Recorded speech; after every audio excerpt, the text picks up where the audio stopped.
بسم اللہ الرحمن الرحیم۔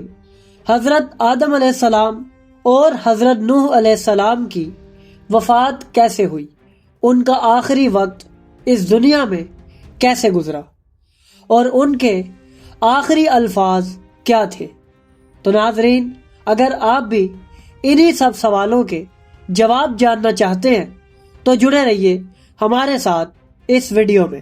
ناظرین، قرآن مجید میں اللہ تعالیٰ کا ارشاد ہے کہ بلا شبہ ہر زندہ شے نے موت کا ذائقہ چکھنا ہے، اور انسانی تاریخ گواہ ہے کہ اس دنیا پر کوئی بھی ایسا شخص نہیں جسے ہمیشہ کی زندگی حاصل ہو، یہاں تک کہ اللہ کے عظیم نبی بھی اس دنیا کو چھوڑ کر چلے گئے اور انہیں بھی قبر میں دفن کر دیا گیا۔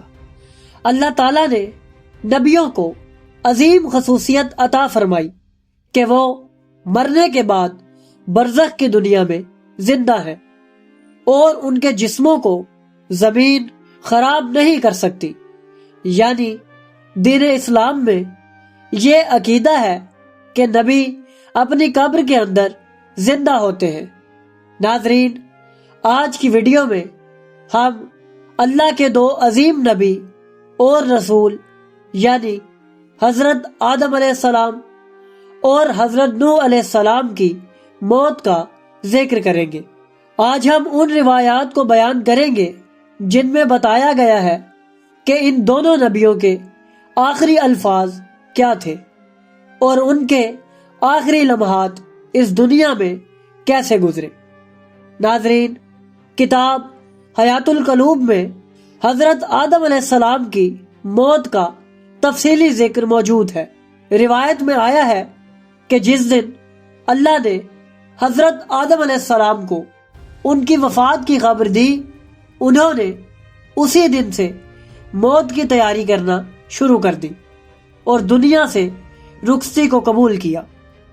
جب موت کا فرشتہ ان کے پاس آیا تو حضرت آدم علیہ السلام نے اس سے کہا کہ روح قبض کرنے سے پہلے مجھے اجازت دو کہ میں اللہ کی توحید کی گواہی دوں اور اس کی عطا کی ہوئی نعمتوں پر اس کی حمد بیان کروں۔ اس کے بعد حضرت آدم علیہ السلام نے گواہی دی کہ اللہ ایک ہے، وہی ان کا خالق ہے، اسی نے انہیں اپنے ہاتھ سے پیدا کیا، فرشتوں سے سجدہ کروایا اور تمام ناموں کا علم عطا کیا اور جنت میں بسایا اور زمین میں خلافت عطا فرمائی۔ حضرت آدم علیہ السلام نے اپنی لغزش کا بھی اعتراف کیا کہ انہوں نے منع کیے ہوئے درخت سے کھایا، مگر اللہ تعالیٰ نے ان کی توبہ قبول فرمائی اور انہیں معاف فرما دیا۔ حضرت آدم علیہ السلام نے اللہ کی تمام نعمتوں پر کامل حمد بیان کی۔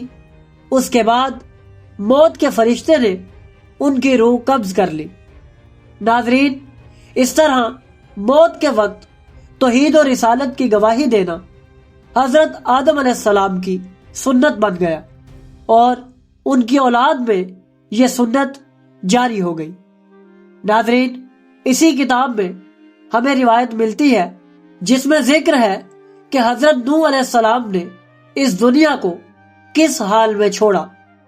امام جعفر صادق علیہ السلام نے فرمایا کہ جب حضرت نوح علیہ السلام کی وفات کا وقت قریب آیا تو انہوں نے اپنے ماننے والوں کو بلایا اور فرمایا کہ میرے بعد ایک غیبت کا زمانہ آئے گا جس میں طاغوتی طاقتیں موجود ہوگی، لیکن اللہ تعالیٰ تمہیں میری اولاد میں سے ایک شخص کے ذریعے نجات دے گا جس کا نام ہود ہوگا۔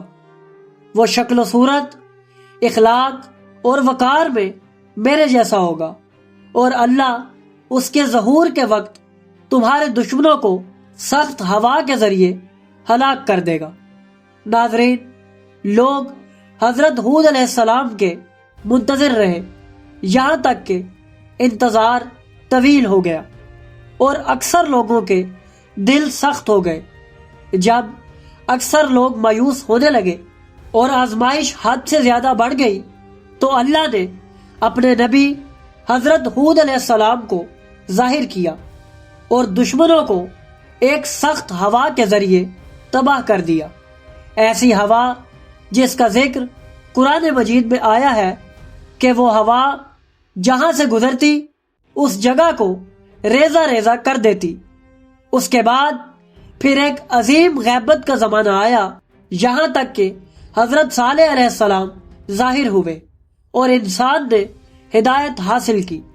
ناظرین، اللہ کے نبی حضرت ابراہیم علیہ السلام، حضرت موسیٰ علیہ السلام اور حضرت یعقوب علیہ السلام کی موت کا وقت کیسا تھا؟